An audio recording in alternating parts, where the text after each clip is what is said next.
Yang kedua, setelah orang tua itu tertangani ya dengan baik ya, tidak tidak kekurangan dalam menjalani kehidupan masa tuanya itu ya.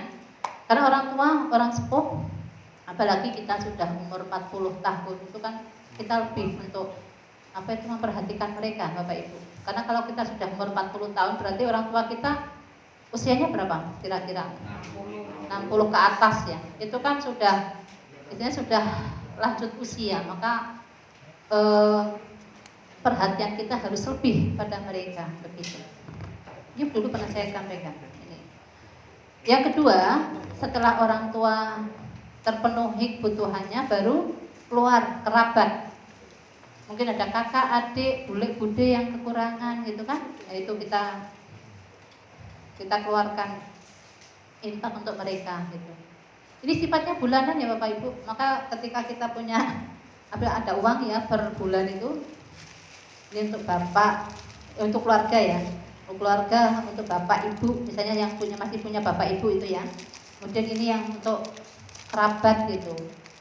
Semampu kita Bapak Ibu, tapi kita harus memaksa diri dan untuk melepaskan harta kita gitu.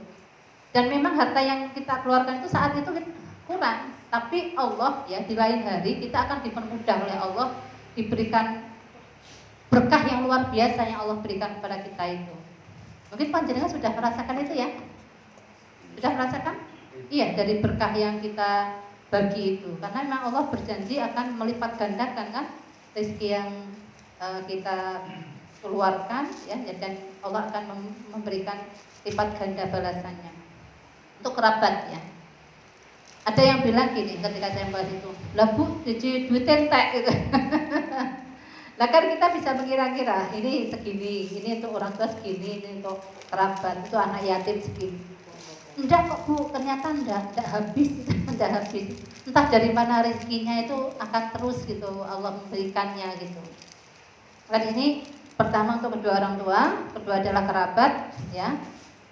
Maka saya sampaikan sekali lagi, sebelum kita memberikan infak kita kepada orang lain, orang tua dulu perhatikan kalau kita masih punya orang tua. Kalau orang tua sudah tidak ada Bu, ada bule bude mungkin yang kekurangan mereka gitu kan ya, itu bisa. Atau adik kakak yang masih kekurangan. Kemudian wal yatama, baru anak yatim. Ini pun di setiap kampung pasti ada Bu, pasti ada anak yatim gitu Bapak ya. Di setiap kampung kita tuh pasti ada anak yatim lah. Enggak cuma satu, di kampung saya itu ada banyak sekali. Yang di gang saya itu ada berapa ya? 1, 2, 3. Yang satu gang aja ada 3. Yang belakang, yang sana itu banyak sekali ya. Dan itu harus kita perhatikan. Lah, bagaimana caranya itu? Kalau kita sendiri itu adalah bukan orang yang sangat kaya raya. Kalau saya itu mengajak ibu-ibu, ayo yang biasa menyumbangkan tuh anak yatim itu ya, ayo Bu kita gabung aja gitu, nanti per bulan kita gabung, kemudian kita akan salurkan ke mereka gitu. Alhamdulillah sekarang sudah banyak yang mau bergabung dan sudah kita terus laporkan tiap bulan, akhir bulan karena saya menangani saya sendiri, alhamdulillah tuh saya foto, saya bikin grup gitu, saya laporkan keuangannya, pendapatannya segini, pengeluarannya segini, itu sudah ada di situ. Jadi manfaatnya akan sangat banyak sekali itu untuk anak-anak yatim dan juga wal masakin, fakir miskin itu ya, untuk orang-orang miskin itu. Jadi itu yang kita tangani adalah untuk itu yang saya bicarakan tadi, untuk menghandle anak-anak yatim yang yang sekolah ya, itu untuk bayar SPP biasanya. Pernah suatu ketika juga ada anak yatim yang baru meninggal ayahnya dan ibunya tidak bekerja, penunggak SPP itu 2 orang sampai 1.140.000 kalau nggak salah, dan itu alhamdulillah bisa tercover Bu, alhamdulillah seperti itu. Karena kalau dengan kebersamaan, dengan kerjasama dengan ibu-ibu yang lain atau bapak-bapak yang lain, panjenengan bisa menciptakan itu di kampung panjenengan masing-masing, itu bisa sangat bisa membantu sekali mereka gitu. Walaupun itu besarannya tidak begitu besar, karena kami ini adalah ya itu semampu kita gitu, semampu kami dalam berinfak gitu. Jadi ada juga seorang janda tidak punya anak, suaminya juga sudah meninggal, itu juga tertangani juga ketika kan kebetulan itu teman-teman apa itu teman di pasar juga ya, dan itu alhamdulillah ketika saya berikan ini buat modal itu katanya tuh untuk beli barang yang bisa dijual lagi, itu rasanya itu gerentes tapi kok bahagia banget itu. Gerentesnya ya Allah, duit segitu itu bisa dimanfaatkan untuk apa itu istilahnya, untuk beli modal gitu. Itu Bapak Ibu mungkin panjenengan bisa mendirikan di kampung atau RT panjenengan masing-masing dengan mengajak ibu-ibu yang lain yang tentunya yang mau ya, atau bapak-bapak yang lain. Ayo kita songgo bareng-bareng, gotong royong untuk membantu orang-orang yang tidak mampu. Karena kalau kita pikir sendiri itu agak berat Bapak Ibu, karena untuk membantu orang-orang ini yang sudah kelihatan itu ada berapa ya, ada sekitar 14-15 orang gitu yang kita bantu, itu berat kalau misalnya kita sendiri yang apa tuh yang memikul itu. Akan ringan itu kalau ketika kita saling apa itu bekerja sama dengan ibu-ibu atau bapak-bapak yang lain yang mampu untuk berinfak atau bersedekah, itu akan jalan insya Allah Bapak Ibu. Kalau ada kemauan pasti ada jalan gitu. Gitu ya Bapak Ibu. Kira-kira bisa nggak dipraktekkan dalam kehidupan sehari-hari? Insya Allah ya. Iya, dengan kemauan. Karena ini untuk kepentingannya itu bukan untuk siapapun, untuk kita itu. Apa yang kita infakkan, apa yang kita sedekahkan itu adalah itulah harta yang kita investasikan untuk akhirat gitu. Ya. Jadi semoga dengan infak sedekah itu ya nantinya akan melapangkan rezeki kita, juga akan menghapuskan dosa-dosa kita gitu. Dan kita akan dihindarkan dari api neraka. Itu antara manfaat dari sedekah nanti akan kita bahas. Yang kelima adalah untuk siapa? Ibnu Sabil. Ibnu Sabil itu tadi pejuang-pejuang di jalan Allah, para relawan-relawan ya di jalan Allah. Kata Allah, wa ma taf'alu min khairin, dan apa yang kalian kerjakan dari kebaikan, fa innallaha bihi alim, maka sesungguhnya Allah dengannya maha mengetahui.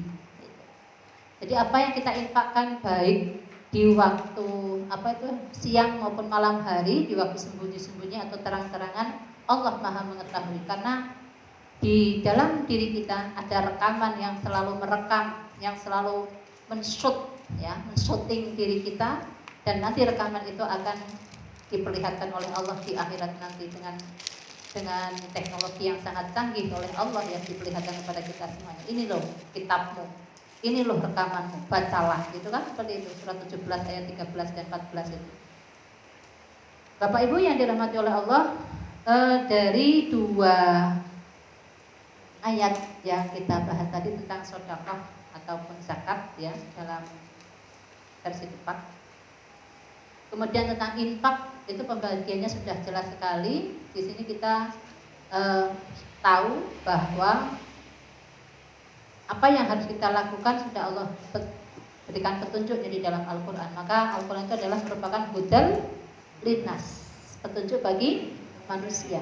Lah manusia yang mau melaksanakan hukum Allah ini, nanti Al-Quran itu adalah berfungsi sebagai hudal lil muttaqin. Bagaimana di surat 2 ayat 2 itu, hudal lil muttaqin. Kemudian syarat-syarat supaya kita sedekah kita atau zakat kita atau infak kita diterima oleh Allah ya.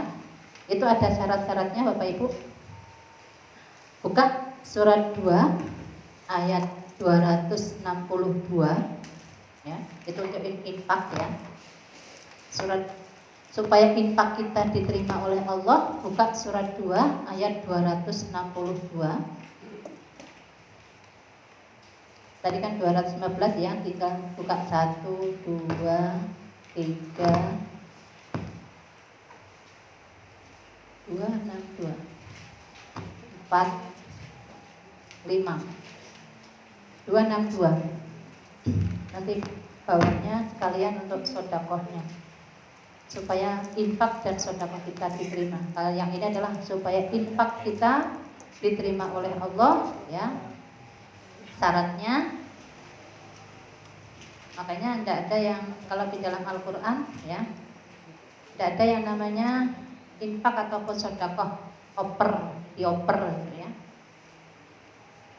Karena semuanya adalah membangun akhlak, membangun supaya manusia itu menjadi orang-orang yang bertakwa itu dengan dilakukannya sendiri. Karena fardhu itu kewajiban untuk setiap manusia yang mempunyai kemampuan, gitu, ya. Kemampuan sedikit maupun banyak itu tergantung kemampuan masing-masing. Sudah ketemu?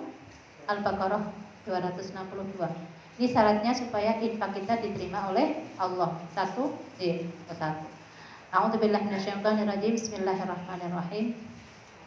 Alladzina yunfiquna amwalahum fi sabilillahi tsumma la yusbi'una ma anfaqu mannaw wala adallahum ajruhum 'inda rabbihim wala khaufun 'alaihim wala hum yahzanun. Alladzina, orang-orang yang yunfiquna, mereka menginfakkan amwalahum, harta mereka, fi sabilillah, di jalan Allah. Ini syaratnya, orang-orang yang menginfakkan harta-harta mereka di jalan Allah, syaratnya adalah summala yusbi'una ma anfaqu. Kemudian mereka tidak mengiringi apa yang mereka infakkan, yaitu satu, manan, dengan mengungkit-ungkit. Cara Jawanya apa Bapak Ibu? Mengungkit-ungkit ini apa? Mundat-mundat, ya, mundat-mundat. Yang kedua, wala adza, dan tidak menyakiti perasaan yang diberi. Kelara hati, leres gitu. Jadi supaya infak kita diterima oleh Allah, satu, apa tadi? Tidak mengungkit apa yang kita infakkan. Yang kedua, tidak menyakiti perasaan, orang keloroni hati gitu. Bisa enggak dengan ikhlas gitu, ya? Jadi ketika kita berinfak, ya, biasanya Allah itu akan menguji kita, Bapak Ibu. Orang yang kita bantu itu justru orang yang menyakiti kita. Kita ikhlas nggak dengan kita berinfak kepada dia? Jenengan mungkin pernah merasakan itu. Ketika kita bantu dia, justru dia orang yang menyakiti kita. Lah kita itu mundat-mundat mboten sedekah kita itu, infak kita itu. Bisa nggak ketika kita, ya, orang yang kita bantu, orang yang kita beri infak ataupun sedekah, tapi justru orang itu menyakiti kita itu. Ya, celkit itu, ya itu, celkit banget itu. Nah, apakah ketika kita dicelkiti tadi, ya, disakiti tadi, kita itu masih ingat sedekah kita apa enggak gitu? Jangan-jangan ketika kita disakiti itu kita mundat-mundat gitu ya, apa, mengungkit-ungkit. Wong dibantu kok ora ngerti apa? Ya, balas gitu. Air susu dibalas dengan air tuba. Nah, itulah ujian Allah, apakah sedekah kita itu ikhlas karena Allah atau tidak ikhlas karena diunek-unek tadi gitu. Kita disakiti gitu. Coba. Ataupun gini, orang yang pernah menyakiti hati kita, dia datang kepada kita minta infak atau minta bantuan gitu. Kira-kira kita bisa membantu dia yang telah menyakiti kita nggak, Bapak Ibu? Ya ini ujiannya gitu. Ini justru pahalanya akan sangat besar sekali ketika kita sudah bisa memaafkan kesalahan orang-orang yang sudah menyakiti kita. Dengan dia datang, Mbak, kok aku dibantu, padahal dia itu sudah pernah misalnya memfitnah kita gitu. Dia datang gitu, minta dibantu dengan bantuan materi gitu. Aduh, itu tanda-tandanya orang ya. Ini Bapak Ibu, ini praktek nanti dalam kehidupan sehari-hari itu harus bisa ini. Bagaimana kita itu bisa menjadi orang bertakwa kalau kita itu bisa wal kadhiminal ghaidha wal 'afina 'anil nas, kan begitu. Orang-orang yang bisa menahan amarah. Loh, kita aku kok teko malah jaluk bantuan. Kita bisa mengendalikan marah apa tidak itu? Kemudian kita bisa memaafkan orang itu apa tidak? Kemudian infak kita itu bisa kita infakkan apa tidak gitu. Coba, berat enggak untuk mencapai takwa itu? Iya, ini masalah kolbu ini ya. Ini masalah kolbu ini kita diuji di situ itu. Ya, penyakit ini. Nah inilah maka Allah berikan syarat. Nek awakmu pingin infake tak terima, gitu kan? Allah berikan syarat Bapak Ibu. Satu apa? Ya, tidak boleh mengungkit-ungkit itu. Kalau sudah terlanjur, saja. Ya? Kalau sudah terlanjur gimana Ustaz? Terlanjur gimana maksudnya? Oh, gitu. Oh gitu. Mohon ampun saja sama Allah itu. Diterima apa tidak? Allah yang tahu gitu kan? Ya. Kemudian ya minta sama Allah, mohon istighfar sama Allah, kemudian minta maaf kepada orang yang telah diungkit-ungkit tadi gitu. Maaf ya, ini aku wis mungkit-ungkit ternyata itu ora entoknya. Iya, ini ayat-ayat ini kan perlu apa ya? Makanya Allah berikan syarat ini karena jarang yang bisa melaksanakan Bapak Ibu. Yang bisa melaksanakan itu hanya sedikit orang yang bisa sudah ikhlas karena Allah itu gitu.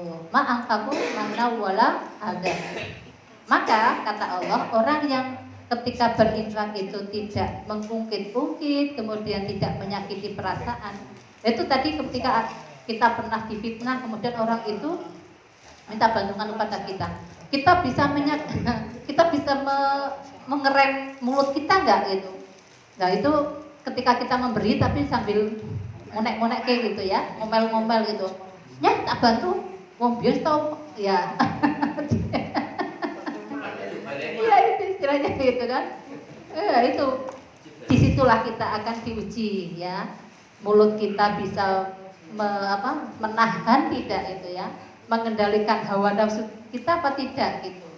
Coba Bapak Ibu, enteng napa abot ngaten iki? Abot nggih. Wangel, sangel. Ini kita itu kalau menganalisa ayat Bu, Bapak itu kan dengan kolbu gitu nantinya, oh iya ya, seandainya seperti ini, saya bisa enggak ya gitu. Bisa enggak Bu, Bapak? Berlatih, harus berlatih gitu. Ya proses gitu. Karena kita sudah berapa tahun belajar Al-Qur'an, dan itu prakteknya gitu. Ya bisa mengendalikan tidak gitu. Maka kan kita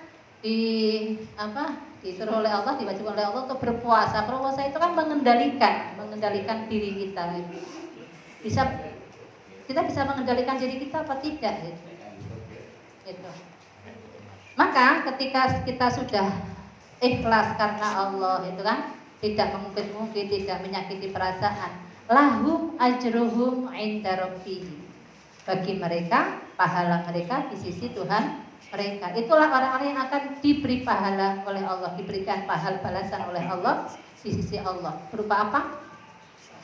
Rahmat, juga berkah dari Allah. Nanti di akhirat insya Allah itu Allah berjanji akan Allah masukkan ke dalam surga. Kemudian orang yang berinfak tadi tidak diikuti, tidak mengungkit-ungkit, juga tidak menyakiti perasaan, Allah berjanji orang itu wala khaufun 'alaihim wala hum yahzanun. Ini gitu loh. Orang itu tidak ada merasa khawatir bagi mereka dan mereka tidak bersedih hati. Rasanya bahagia. Karena apa? Ya ayam tadi. Orang yang sudah menyakiti tapi kok ternyata datang kepada kita minta bantuan. Lepaskan itu. Orang yang orang yang menyakiti kita tuh lepaskan, maafkan. Kalau kita belum bisa memaafkan, katakan dalam diri kita, diam gitu, maafkan dia. Orang yang bayangkan orangnya gitu, maafkan dia, sampai panjenengan plong lego gitu. Bisa? Insya Allah gitu. Sukses. Semoga sukses semuanya dalam memaafkan kesalahan orang lain itu. Ini itu Al-Quran mengajarkan itu semuanya loh Bu. Untuk menggapai takwa kan itu. Wal kadhiminal ghaidz wal afina 'anil nas itu. Bukan hal yang mudah itu untuk memaafkan kesalahan orang lain yang apalagi ya orang yang salah terhadap kita itu orang dekat gitu. Biasanya orang itu akan Allah kirim tuh orang-orang dekat yang menyakiti hati kita Bapak Ibu. Gitu. Dan kita ternyata harus terima kasih kepada Allah itu orang yang mendatangkan orang yang menyakiti kita. Karena apa? Kita dengan seperti itu akan berlatih untuk memaafkan, untuk berlatih untuk melupakan rasa-rasa sakit itu. Dan saya pesan Bapak Ibu, jangan menjadi orang pendendam. Karena pendendam itu berat. Gitu. Iya, penyakit hati pendendam itu berat. Ketika kita disakiti orang, kemudian kita welcome terhadap rasa sakit itu dan kita pendam di dalam hati, itu akan berat di dalam kita menjalani hidup itu. Untuk apa? Ketika kita memikirkan orang yang telah menyakiti kita, padahal dia mungkin sudah lupa gitu. Lepaskan itu, maafkan gitu. Dan ketika kita memaafkan kesalahan orang lain, Allah juga akan mengampuni dosa-dosa kita. Mau tidak kita diampuni oleh Allah? Kita punya dosa tidak sama Allah Bapak Ibu? Makanya kita memaafkan kesalahan orang yang sudah menyakiti kita. Bisa tidak gitu? Bisa tidak? Ojo angel, insya Allah bisa. Insya Allah bisa ya. Jadi berdamai dengan diri kita Bu. Berdamai dengan diri kita dengan melupakan kesalahan orang lain yang sudah berbuat salah terhadap kita. Bisa enggak? Gitu aja. Ini sudah menuju ilmu-ilmu tasawuf seperti itu. Bisa memaafkan kesalahan orang lain. Gitu. Ya, sampai situ gitu, sampai sampai dalam gitu. Jadi tidak kita hanya membaca ayat, tapi angin lalu saja itu berlalu saja itu ayat-ayat itu. Tapi marilah ayat-ayat itu kita masukkan ke dalam kolbu, kita pikirkan, kita jadikan sebagai akhlak gitu loh. Itu ya. Tadi infak, kemudian sekarang sedekah ya. Sedekah surat yang sama bawahnya Bapak Ibu ya. 263 dan 264. Qaulun ma'rufun wa maghfiratun khairun min shadaqati yatba'uha adza wallahu ghaniyyun halim. Perkataan yang baik dan ampunan, memaafkan kesalahan orang lain itu khairun, lebih baik, min shadaqatin, dari sedekah, tapi yatba'uha adza, mengiringinya dengan menyakiti perasaan. Itu lebih baik. Perkataan yang baik itu lebih baik, perkataan yang baik dan ampunan, memberikan maaf itu lebih baik dari sedekah yang diiringi dengan menyakiti perasaan. Wallahu ghaniyyun halim, dan Allah Maha Kaya lagi Maha Penyantun. Yang bawahnya ini juga syarat lagi kalau sedekah kita ingin diterima oleh Allah. Ini yang 264 ya. Ya ayyuhalladzina amanu la tubtilu shadaqatikum bil manni wal adza. Hampir sama seperti yang di atas ya, tentang infak. Ya ayyuhalladzina amanu, yang diseru siapa Bapak Ibu di sini? Wahai orang-orang yang beriman, termasuk panjenengan ini, kita ini gitu. Semoga ya, wahai orang-orang yang beriman, la tubtilu shadaqatikum bil manni wal adza. Janganlah kalian batalkan, jangan kalian rusak shadaqatikum, sedekah kalian, dengan apa? Bil manni wal adza, dengan mengungkit-ungkit, sama dengan tadi ya, dan juga menyakiti perasaan. Kalau kita mengungkit-ungkit, menyakiti perasaan apa yang terhadap orang yang kita bantu, yang kita berikan sedekah, itu seperti kalladzi yunfiqu malahu ria'an nas, seperti orang yang berinfak hartanya karena ria'an nas. Ria'an nas apa? pamer. Ya, riya terhadap manusia. Karena ada orang-orang yang ketika berinfak bersedekah itu pingin dilihat orang lain supaya aku tak infak tapi kudu weruh wong liya gitu. Ya. Ria'an nas ya, pamer ben dilihat orang lain itu saya tuh dermawan ya. Kemudian wala yu'minu billah, seperti orang yang berinfak hartanya karena riya pada manusia, dan juga wala yu'minu billah, dan juga tidak beriman kepada Allah wal yaumil akhir, dan hari akhir. Maka perumpamaan orang yang bersedekah seperti tadi, yaitu mengungkit-ungkit dan menyakiti perasaan dan juga pamer ya, itu famasaluhu kamasali sofwanin alaihi turab. Maka perumpamaannya adalah seperti perumpamaan batu licin. Batu licin ini batu licin ya Bapak Ibu. Ake ya betul, ake ya. Batu licin atau ake ya Pak. Sofwanin batu licin alaihi, di atas batu licin itu tertimpa apa? Turab, debu. Batu licin tertimpa debu. Fa aswabahu wabilun. Maka menimpa batu licin tersebut yang di atasnya ada debu itu diguyur dengan hujan lebat. Fatarokahu solda. Maka meninggalkannya bersih kembali. Kira ini ada batu licin tertimpa debu, kemudian diguyur air hujan. Kira-kira batunya bersih kembali tidak? Bersih kembali. Seperti itu. Jadi wong sing mau bersedekah tapi dengan mengungkit-ungkit itu seperti ada tadi debunya tadi ya. Bersedekah debunya tadi. Kemudian mengungkit-ungkit dan menyakiti perasaannya diguyur hujan lebat, maka itu akan bersih kembali. Jadi sedekahnya, infaknya hilang, bersih kembali seperti sebelum bersedekah atau berinfak. Paham nggih? Jadi syaratnya satu tadi, tidak boleh mengungkit-ungkit. Saya tulis ya. Yang ditulis saja lupa, apalagi yang tidak ditulis. Ya, sangsoyo. Supaya infak atau sedekah kita diterima oleh Allah ya.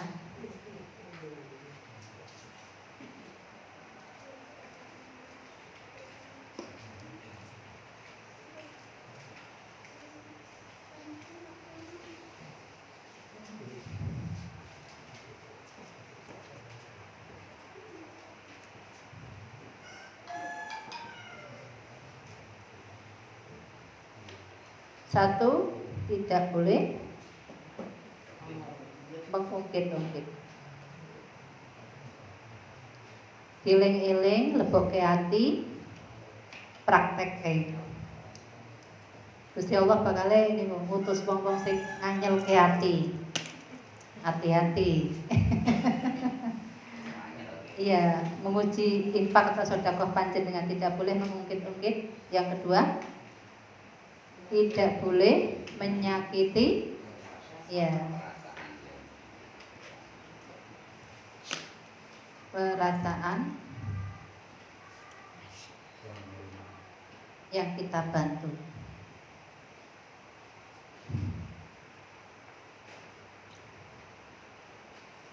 Yang ketiga, ini yang Yosua 264 itu 264, tidak riya atau pamer. Riya atau pamer hilang semua amalnya, sedekahnya, infaknya. Ikhlas yang keempat adalah ikhlas karena Allah, bukan karena ingin dipuji manusia ya. Supaya infak atau sedekah kita diterima oleh Allah, satu adalah tidak boleh mengungkit pemberian kita. Yang kedua, tidak boleh menyakiti perasaan orang yang kita bantu. Yang ketiga, tidak boleh riya atau pamer.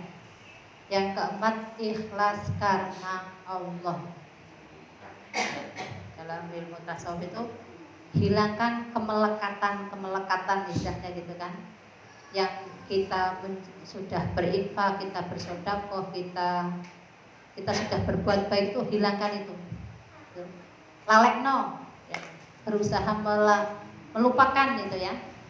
Supaya ketika suatu saat nanti orang yang kita bantu itu menyakiti, ya nganyel ke hati itu, kita nggak mudah-mudah atau mengungkit-ungkit ya, juga tidak menyakiti dengan mulut kita gitu. Karena salamatul insan fi hifdzil lisan, keselamatan manusia itu tergantung dalam penjagaan lisannya. Lisan itu sangat tajam loh Bapak Ibu. Iya, lebih tajam daripada pisau. Kita dilukai ucapan oleh seseorang yang menyakitkan, dengan kita dilukai oleh pisau ya. Itu pisau itu bisa sembuh, tapi ya lukanya hati itu yang sulit sembuhnya. Maka kita bertugas untuk menyembuhkan hati kita yang terluka oleh lisan oleh orang lain gitu. Maka bagi kita menjaga lisan itu adalah wajib sebelum kita ngomong orang ya. Kita pikir-pikir dulu. Kalau orang ketika marah itu kan kadang ucapannya nggak terkontrol gitu. Bahkan istilahnya ada orang yang pendendam itu sampai mati pun orang lali. Sakitnya tuh di sini Bu. Ya tak gowo mati, nggak boleh itu. Kalau ingin meninggal dalam keadaan Islam ya, dalam keadaan husnul khotimah ya, itu lepaskan itu dendam-dendam. Iya, kemelekatan itu lepaskan itu, jangan letakkan dalam hati itu. Pergi, hush gitu. Suruh aja pergi itu.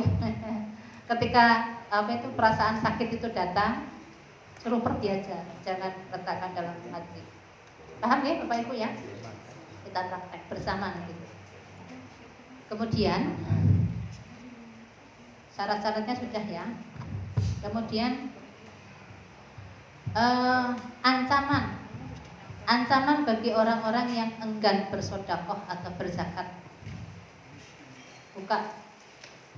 Intinya kan berbagi ya Bapak Ibu ya. Surat 69 ayat 25 sampai 34.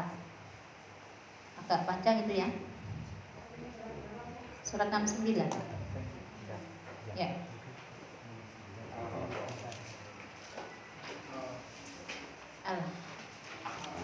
Ya.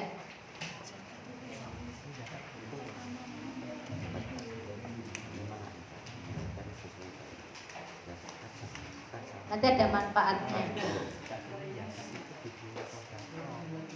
69 25 sampai 34.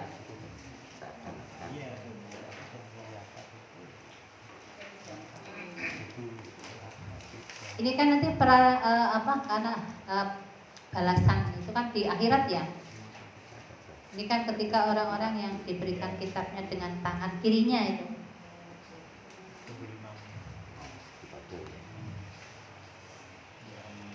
A'udzubillahi minasyaitonirrajim. Bismillahirrahmanirrahim. Wa amma man utiya kitabahu bisimalihi fayaqulu ya laitani lam uta kitabiyah. Dan adapun orang yang diberikan kitabnya dengan tangan kirinya, dengan dari sebelah kirinya, maka dia mengatakan, wahai sekiranya kitab itu tidak diberikan padaku. Walam adri ma hisabiyah, dan aku tidak diberikan hisabnya. Ya laitaha kanatil qadiyah, wahai sekiranya kematian itulah yang menyudahi segala sesuatu. Ma aghni anni maliyah, hartaku ternyata sama sekali tidak berguna bagiku. Dia ning donya kon sedekah kon infak ora gelem. Ning kono donya karo donyane ora kanggo. Ya, hartaku sama sekali tidak berguna bagiku. Halaka anni sultaniyah, kekuasaan pun telah hilang.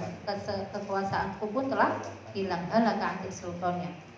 Kemudian kata Allah apa? Khuduhu faghullu, tangkaplah dia dan apa? Belenggulah dia. Kon nangkap, kon membelenggu. Belenggu itu dia apa? Cancang di apa ya, sudah tidak berdaya lah ya. Nenek kene kan mau diborgol, di sana tuh dibelenggu iso ora iso apa-apa lah. Ya. Kemudian apa? Tsummal jahima sallu. Kemudian masukkanlah dia ke dalam api neraka yang menyala-nyala. Nauzubillah min dzalik. Tsummal jahima sallu. Kemudian ya, sallu. Kemudian kalian masukkanlah ke dalam neraka jahanam. Suluh itu apa? Suluh dia menyala. Oh nyala, oh ya menyala-nyala. Suluh kompor. Oh ya suluh ya. Tsumma fi silsilatin dar'uha sab'una dhira'an fasluku. Kemudian belitlah dia dengan rantai yang panjangnya 70 hasta. Karena apa? Innahu kana la yu'minu billahil azim. Karena dulu dia ketika di dunia tidak beriman kepada Allah yang Maha Besar. Nah ini wala yakhuddu ala ta'amil miskin. Kemudian dan juga dia tidak mendorong untuk memberi makan orang miskin. Tadi yaitu dengan infak sedekah tadi itu. Tidak mendorong, tidak memberikan, tidak mengajak orang lain untuk berinfak bersedekah itu. Ini ancamannya akan Allah masukkan kemana? Ke neraka jahim ya, neraka jahim. Kata Allah, "Falaisa lahul yauma hahuna hamim." Maka pada hari ini di sini tidak ada seorang pun ya menjadi teman baginya. Wala tu'amun illa min ghislin. Dan tidak ada makanan baginya kecuali dari darah dan nanah. La yakuluhu illal khati'un. Tidak memakannya kecuali orang-orang yang berdosa. Nauzubillah min dzalik. Itu. Kemudian ancaman ini sudah ya. Kemudian ancaman bagi orang yang tidak mau berinfak bersedekah, surat 9 ayat 30. Oh, yang ayat ini aja yang dekat dulu. Surat 89 ayat 15 sampai 26. Nanti panjangan baca aja ya, enggak saya bacakan ya. 89 ayatnya 15 sampai 26. Al-Fajr. Ya. 15 ya Al-Fajr 15 sampai 26. Dibaca sendiri aja. Kemudian yang kita buka surat 9 ayat 35. Itu ancaman bagi orang-orang yang pelit ya. Pelit, tidak mau berinfak, bersedekah, tidak mau berbagi. Surat 9 ayat 35. Itu disetrika loh. Setrika itu nek baju itu kan kok dhuwur terus diwalek itu kan ya. Seperti itu. Kalau saya membayangkan seperti itu. Surat 9 ayatnya 35. Jadi halus. Iya. Jadi halus banget gitu. Tapi nanti akan jadi lagi itu utuh lagi. Iya. Ya. Yauma yuhma 'alaiha fi nari jahannam fatukwa biha jibahuhum wa junubuhum wa zuhuruhum. Itu ya.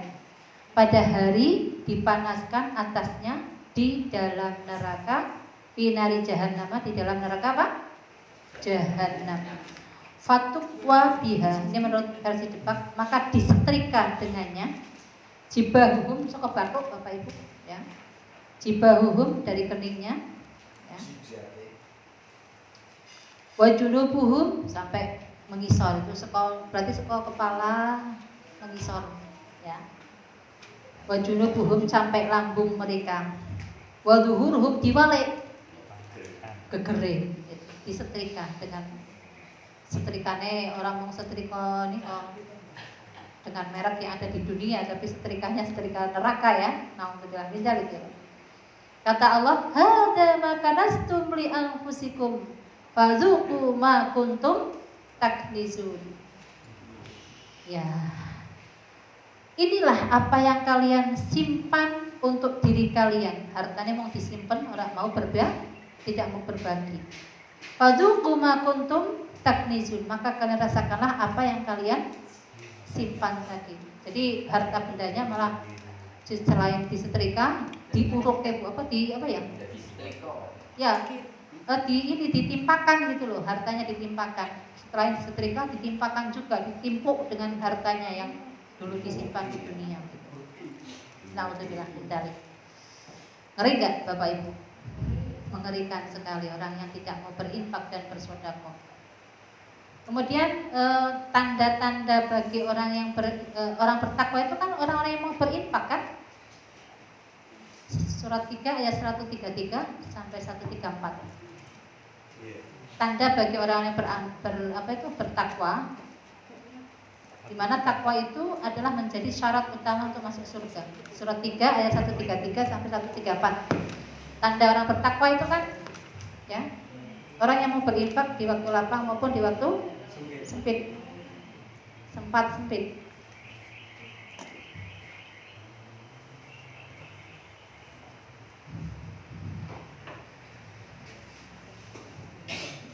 Sudah? Wasari'u, apa lagi? Wasari'u ila maghfiratin min rabbikum wa jannatin 'arduhas samawati wal ardu u'iddat. Nah, itu lil muttaqin. Dan kalian bersegeralah. Karena kita nggak tahu kapan kita akan dipanggil oleh Allah kan? Makanya Allah menyerunya untuk kita bersegera ila maghfiratin mir rabbikum, untuk bersegera kepada ampunan Tuhan kalian, wa jannatin 'arduhas samawati wal ard, dan surga yang luasnya seluas samawat dan bumi. Surga yang luasnya seluas samawat dan bumi diperuntukkan untuk siapa? U'iddat lil muttaqin, diperuntukkan untuk orang-orang yang bertakwa. Siapa orang yang bertakwa itu? Alladzina yunfiquna fis-sarra'i wad-dharra. Orang-orang yang mau berinfak di waktu lapang maupun di waktu sempit ya. Kemudian ya tadi orang bertakwa itu tandanya wal kadhiminal ghaidha, dan orang-orang yang bisa menahan amarah. Ketika ada orang lain yang menyulut emosi kita bisa menahan amarah apa tidak gitu. Kalau kita ingin menjadi orang bertakwa, tahanlah amarah. Ya. Yang kemudian tandanya orang bertakwa lagi wal 'afina 'anil nas. Ini kan wal kadhiminal ghaidha wal 'afina 'anil nas itu gandengan gitu, Bu. Orang yang bisa menahan amarah dan juga bisa memaafkan kesalahan orang lain. Hubungannya tadi ketika ada orang yang memfitnah kita, kemudian kita dimintai bantuan, itu kita bisa maafkan apa tidak itu? Tasawuf kan. Iya, itu wal 'afina 'anil nas, memaafkan kesalahan orang lain. Ini bukan hal yang mudah. Maka untuk menjadi orang yang bertakwa harus mencapai ini gitu. Kita sudah di level ini apa belum? Tasawuf kan. Kita sudah di level ini apa belum Bapak Ibu? Belum. Hampir. Berinfak di waktu lapang maupun di waktu sempit ya. Orang yang menahan amarah dan orang yang memaafkan kesalahan orang lain. Wallahu yuhibbul muhsinin, dan Allah mencintai orang-orang yang berbuat baik. Nanti korelasinya tentang takwa ya, panjang tulis saja di sini. Tentang orang yang takwa itu 177, juga surat 2 ayat 2 sampai 4 ya Bapak Ibu. Sudah? Monggo, silakan. Bapak Ibu jamaah, ditutup dulu mungkin ya. untuk Ibu Ditutup dulu, nanti untuk yang setengah jam kita lanjutkan untuk sesi yang kedua. Monggo. Tutup dulu. Iya. Kita tutup dulu kajian kita dengan doa, dengan bacaan hamdalah bersama alhamdulillahirabbil alamin. Sekarang sesi tanya jawab ya.